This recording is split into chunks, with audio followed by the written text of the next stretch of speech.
Bien-aimés dans le Christ, que la grâce de Jésus-Christ notre Seigneur, l'amour de Dieu le Père et la puissance du Saint-Esprit descendent maintenant sur nous pour nous aider à méditer cette parole afin qu'elle puisse porter du fruit dans notre vie pour la plus grande gloire de Dieu et le salut de nos âmes. En ce dimanche de la Pentecôte, j'aimerais méditer avec vous l'Évangile de Jésus-Christ selon Saint Jean, au chapitre 20, du verset 19 au verset 23. C'était après la mort de Jésus. Le soir venu, en ce premier jour de la semaine, alors que les portes du lieu où se trouvaient les disciples étaient verrouillées par crainte des Juifs, Jésus vint et il était là au milieu d'eux. Il leur dit, « La paix soit avec vous. » Après cette parole, il leur montra ses mains et son côté. Les disciples furent remplis de joie en voyant le Seigneur. Jésus leur dit de nouveau, « La paix soit avec vous. De même que le Père m'a envoyé, moi aussi je vous envoie. » Ayant ainsi parlé, il souffla sur eux et leur dit, « Recevez l'Esprit Saint. À qui vous remettrez ses péchés, ils seront remis. À qui vous maintiendrez ses péchés, ils seront maintenus. » Bien-aimés dans le Christ, Alléluia, Alléluia. Sainte fête de la Pentecôte. Que le Saint-Esprit promis, qui aujourd'hui descend à profusion sur son Église, vienne illuminer notre cœur et notre intelligence. Jésus, pour transmettre l'Esprit Saint à ses disciples, souffla sur eux. Cela nous rappelle au début de la création, au chapitre 2 du livre de la Genèse. Le Seigneur Dieu, après avoir modelé Adam de la terre, insuffla dans ses narines le souffle de vie et l'homme devint un être vivant. Genèse 2, verset 7. Et Jésus, le soir de la Pâque, toute porte étant close, par ses disciples ont peur de subir le même sort que lui. Ils étaient verrouillés par crainte des Juifs, nous dit Saint Jean. Jésus vint au milieu d'eux. Ce rassemblement est une opportunité pour Jésus de venir les retrouver. Oui, le Christ vient vers ceux qui sont rassemblés et le Saint-Esprit descend sur ceux qui sont rassemblés. Car le Christ et l'Esprit Saint ne sont présents qu'à ceux qui sont rassemblés dans la charité. C'est ce que nous rappelle l'Écriture. Lorsque 2 ou 3 sont rassemblés en mon nom, je suis là au milieu d'eux. Matthieu 18, verset 20. Ils sont rassemblés autour de Marie, parce que c'est elle, l'épouse de l'Esprit Saint. Jésus se tient au milieu d'eux, parce qu'il est la source de toute vie nouvelle. C'est lui qui est le chemin, la vérité et la vie. Il leur dit, « La paix soit avec vous. » Jésus ne commence pas par dire aux apôtres, « Pourquoi m'avez-vous abandonné ?» Leur faire des reproches, leur demander de rendre des comptes. Non, il leur donne la paix, parce que c'est lui le prince de la paix. Isaïe chapitre 6. C'est lui le prince de la paix. Et il leur dit, « La paix soit avec vous. » Après cette parole, il leur montra son côté, ses mains. Voilà le signe que c'est vraiment lui. Le Christ leur manifeste sa présence sans laisser le moindre doute. Il leur montre ses mains. Il leur montre son côté, signe de sa mort. La paix soit avec vous. Or, celle-ci, c'est-à-dire cette paix, fut nécessaire, car les apôtres étaient troublés de multiples manières. D'abord à l'égard de leur Dieu, contre lequel ils avaient péché, certains en niant, d'autres en fuyant. Vous tous, vous allez tomber cette nuit à cause de moi, car il est écrit, je frapperai le pasteur et les brebis du troupeau seront dispersées. Nous rappelle Jésus dans Matthieu 26, verset 31. Il les avait prévenus. D'autres l'ont abandonné, d'autres l'ont renié. Ensuite, la paix leur était favorable. Quant à eux-mêmes, ils étaient tristes et remplis de doutes dans leur foi. Et cette paix-là aussi, il la leur offrit. Grande paix pour ceux qui aiment la loi. Enfin, à l'égard de l'extérieur, car ils souffraient des persécutions de la part des Juifs. Face à cela, il leur dit, la paix soit avec vous.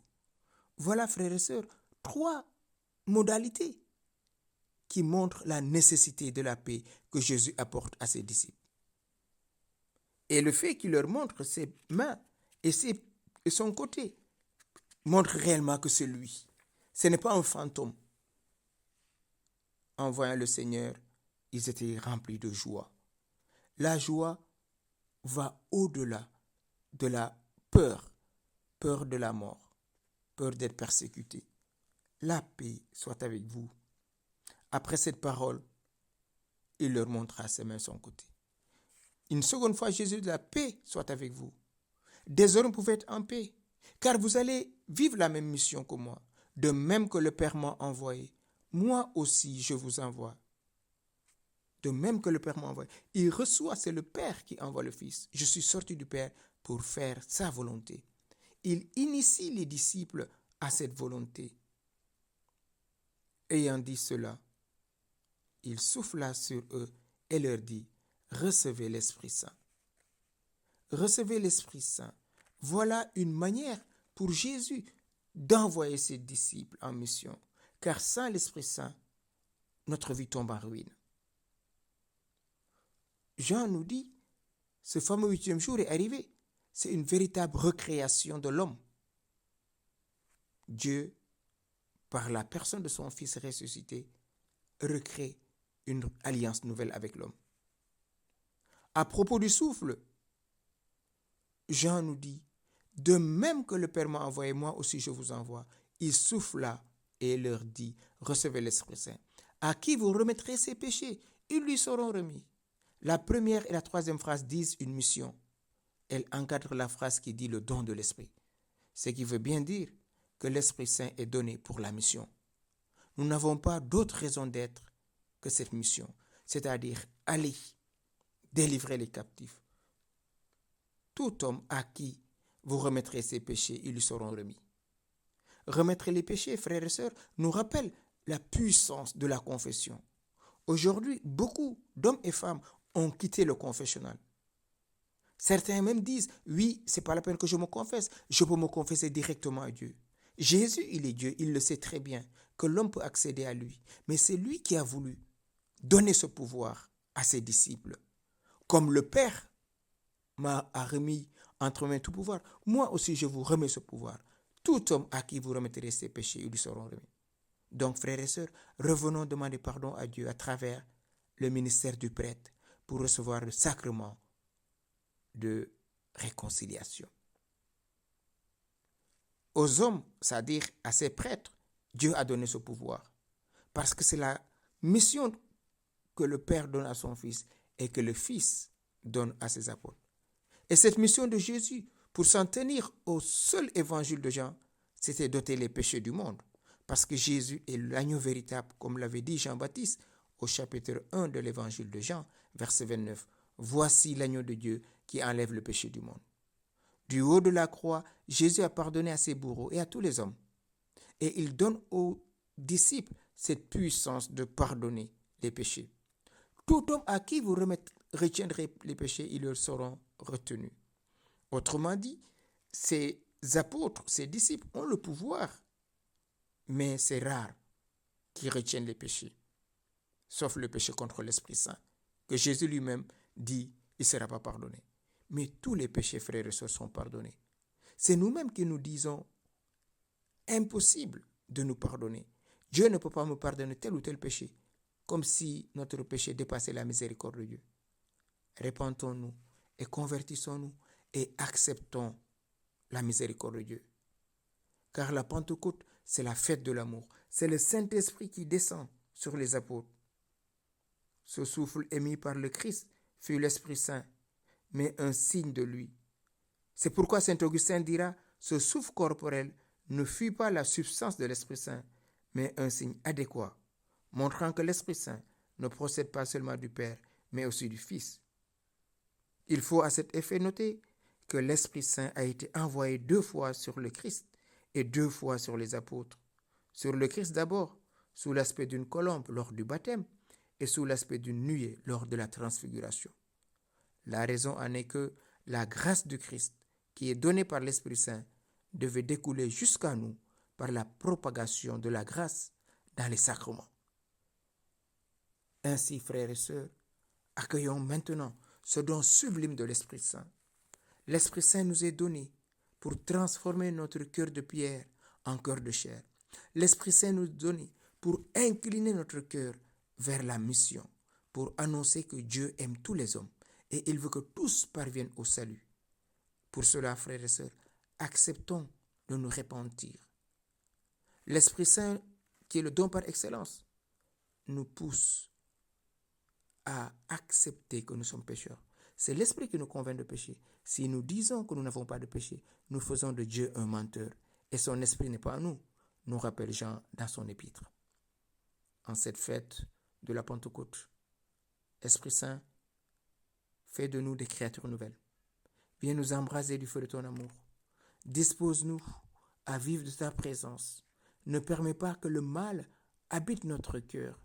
Ne permets pas que nous soyons bloqués dans nos peurs, verrouillés dans nos certitudes. Mais souffle sur nous ton feu et viens guérir ce qui a besoin d'être guéri. Viens clarifier ce qui a besoin d'être clarifié. Viens rendre pur ce qui a été souillé. S'il te plaît, Saint-Esprit, en cette fête de Pentecôte, envahis ton Église, envahis le cœur de tes fidèles, que se réalise une nouvelle Pentecôte d'amour pour que nous puissions aller jusqu'aux extrémités de la terre pour annoncer la bonne nouvelle du salut. Jésus-Christ est Seigneur, lui qui nous aime jusqu'à répandre sur nous l'Esprit Saint promis par le Père. Que cet Esprit Saint continue de faire de nous des hommes nouveaux pour que nous puissions aller annoncer à l'humanité entière que Dieu a tellement aimé le monde qu'il a donné son Fils. Et le Fils nous a tellement aimé qu'il est mort pour nous et que le Saint-Esprit nous a tellement aimé qu'il nous conduit au quotidien dans l'intimité trinitaire. Vierge Immaculée, toi qui étais là au milieu des apôtres, invoque sur l'Église de ton Fils le feu de l'amour, ce feu qu'il est venu allumer. Que ce feu soit maintenant allumé dans nos cœurs, maintenant et pour les siècles des siècles. Amen.